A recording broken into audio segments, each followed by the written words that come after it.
નમસ્કાર મિત્રો, આ ભારતીય જનતા પાર્ટીની જે તાનાશાહી સરકાર છે, આ સરકાર દ્વારા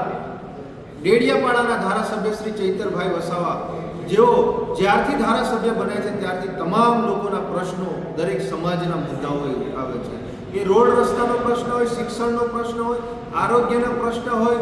સનદની જમીનનો પ્રશ્ન હોય, સ્ટેચ્યુ ઓફ યુનિટી, જીઆઈડીસીનો, આ તમામ મુદ્દાઓ પર એ મજબૂતાઈથી આ સરકાર સામે લડે છે,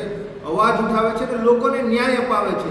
એ જ આ ભારતીય જનતા પાર્ટીના જે નેતાઓ છે, આ સરકારને એ ગમતું નથી. એના જ ભાગરૂપે એમની પર ખોટી એફઆઈઆર કરવામાં આવી અને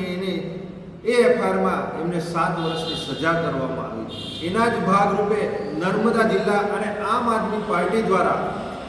તમામ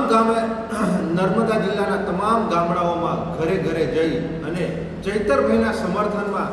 આ એક કાર્યક્રમ રાખ્યો છે, જેમાં તમામ ગ્રામજનો દ્વારા અહીંયા આગળ સહીઓ કરવામાં આવશે અને એની સાથે સાથે એક પેમ્પલેટ પણ એ સૌ ગ્રામજનોને આપવામાં આવશે કે ચૈતરભાઈ જે કામગીરી કરી છે પ્રજાલક્ષી એ મુદ્દાઓ સાથે. અને 20/7/2026 અને સોમવારના રોજ રાજપીપળા ખાતે લાખોની સંખ્યામાં અહીંયા જનમેદની ઉમટશે અને એક ભવ્ય જનસભાનું આયોજન કરવામાં આવ્યું છે. આ જનસભામાં પ્રદેશના નેતા એવા ઈસુદાનભાઈ ગઢવી, ધારાસભ્ય શ્રી ગોપાલભાઈ ઇટાલિયા, ચૈતરભાઈ વસાવાના ધર્મપત્ની શ્રી વર્ષાબેન વસાવા તેમજ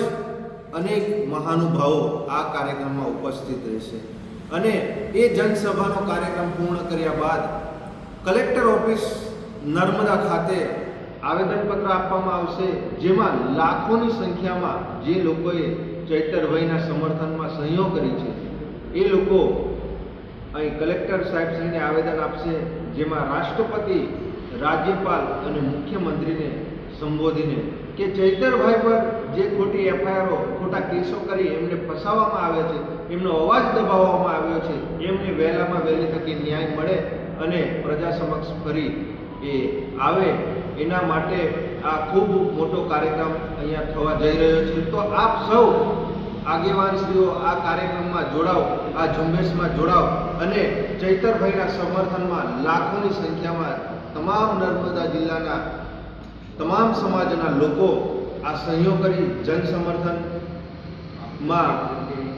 ભાગ લો એવી આપ તમામ આગેવાનશ્રીઓને અમારી નમ્ર વિનંતી છે. જય હિન્દ, જય